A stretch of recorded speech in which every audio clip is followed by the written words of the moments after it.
এই প্রথম জলবায়ু পরিবর্তন বিষয়ক কর্মশালা আয়োজিত হলো কুলতলি ব্লকে। কুলতলি ব্লক প্রশাসনের সৌজন্যে দুটি এনজিওর ব্যবস্থাপনা এবং West Bengal commission of child protection কমিটির উদ্যোগে সুন্দরবন এলাকার প্রান্তিক শিশুদের উপর জলবায়ু পরিবর্তনের যেসব প্রভাব নিয়মিতভাবেই পড়ে চলেছে তা নিয়ে একটি বড় আলোচনা সভা অনুষ্ঠিত হল পঞ্চায়েত সমিতির সভাকক্ষে।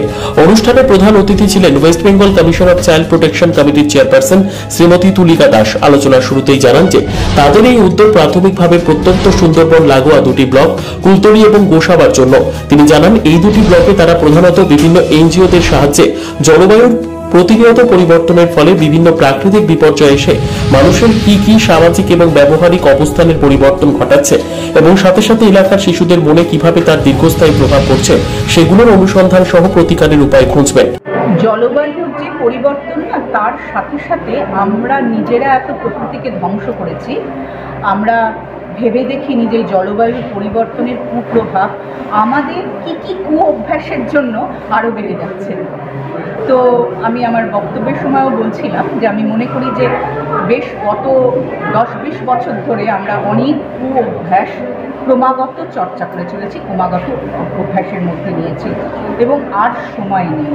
আমরা বিপর্যয় যে করেছি, যে ক্ষয়ক্ষতি করেছি, সেটা থেকে আমি কি জানি না সেটা কিভাবে মানে কি বলবো শোধরাবো, কিন্তু আজ থেকে তো শোধরাতে পারবো।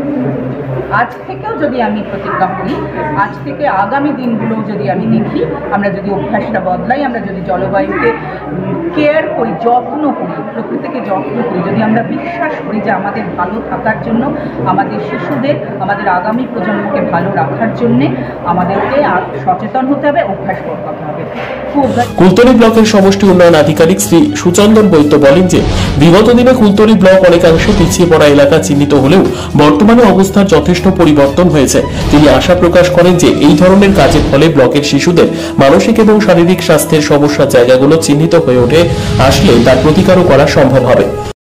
প্রচুর বাচ্চা রাস্তায় খেলছে, নালে ঘুরে বেড়াচ্ছে, আমি বুঝি না, মানে স্কুলেও তো এত রকম মানে ফেসিলিটি আমরা দেওয়ার চেষ্টা করছি সমস্ত রকম, তাহলে আমরা বাচ্চাগুলোকে সচেতনতার মধ্যে আনতে পারছি না কেন? তারপরে আমি দেখি ক্লাবগুলোও ভর্তি, হয়তো তার বাবা কাকারাই আর কি ভর্তি করে বসে আছে। তো ব্যাপারটা হচ্ছে যে অ্যাওয়ারনেস যে জেনারেট করার আমাদের যে মেন লক্ষ্য, দেখুন ডেভেলপমেন্টের মূল কোর কিন্তু অ্যাওয়ারনেস জেনারেট করা। আমাদের কাছে অনেক কিছুই রিসোর্সেস আছে, মানে অনেক কিছুই অ্যাভেলেবেল আছে, এবার সেটাকে অ্যাক্সেসিবল করে তুলতে হবে, মানুষকে অ্যাওয়্যার করতে হবে যে আপনার কাছে এই সুযোগ সুবিধাগুলো আছে, আপনি নিন। কুলতলি পঞ্চায়েত সমিতির সভাপতি শ্রীমতী রূপা সর্দার বলেন যে পঞ্চায়েত সমিতির উদ্যোগে ব্লকের বিভিন্ন পঞ্চায়েতে আবর্জনা মুক্ত পরিবেশ গড়ে তোলার জন্য এবং শিশুবান্ধব পঞ্চায়েত গড়ে তোলার জন্য বিভিন্ন রকম পরিকল্পনা গ্রহণ এবং তার রূপায়ণের উপর জোর দেওয়া হয়েছে। আজকে আমরা কুলতলিতে বিভিন্ন রকম প্রোগ্রাম করেছি, যেটা চাইল্ড ম্যারেজ, শিশু শ্রম, বিভিন্ন প্রোগ্রামের মধ্য দিয়ে আমরা কিন্তু কুলতলিতে চেষ্টা করছি এগুলোকে বন্ধ করার জন্য। আজকে যেহেতু আজকে ম্যাডামরা এসেছে, কলকাতাতে অনেক দূর থেকে এসেছে, এই প্রোগ্রামের মধ্য দিয়ে আজকের আমাদের পরিবেশকে সুস্থ রাখা এবং আগামী প্রজন্মকে আমাদের ভালো জায়গায় পৌঁছানো এবং তাদেরকে যে পরিবেশ থেকে মুক্ত দেওয়া, যে জলবায়ুর উপর যে বিশেষ করে আমরা যে জল না হলে আমরা বাঁচতে পারি না, যে জল না হলে আমরা চলতে পারবো না, সেই জলটাকে আমরা কীভাবে খাচ্ছি এবং পরিবেশ থেকে কীভাবে পরিষ্কার পরিচ্ছন্ন রাখছি তার উপরে ভিত্তি করে এই মিটিংটাতে